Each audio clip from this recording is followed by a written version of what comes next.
Terkait dengan permasalahan datangnya haid di waktu sholat dan suatu belum dikerjakan. Jadi begini, ada ilmu yang sangat penting dan ilmu ini wajib untuk diketahui, utamanya bagi para wanita yang sudah menstruasi ataupun suami juga bisa menyampaikan. Ketika datangnya haid, misalkan di waktu zuhur, katakanlah jam 2 siang. Nah, kan sudah ada jeda lama. Ada enggak jeda untuk perempuan tersebut bisa melaksanakan sholat? Ada, bahkan lebih. Ya kan, bahkan lebih. Sholat cukup. Maka kondisinya seperti itu, ketika haid kan dia udah nggak bisa sholat. Nanti ketika dia suci, sholatnya diganti.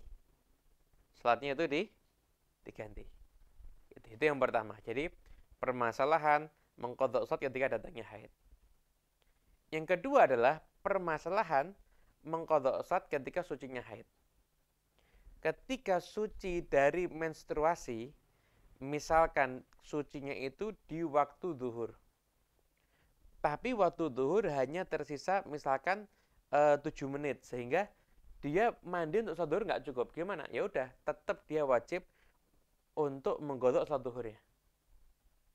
Sekalipun hanya sekedar waktu zuhur masih tersisa hanya sekedar urusan 1 rakaat aja.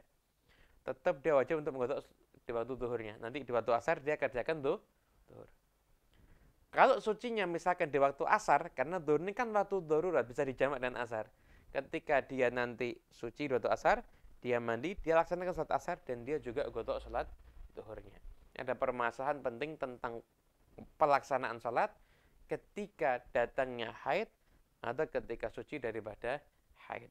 Nah, ada lagi yang harus dipahami, gimana seandainya ini kita masih di kantor, sucinya misalkan siang, masih di kantor, kita baru pulang ke rumah maghrib, gimana? Harus sholat di kantornya dong.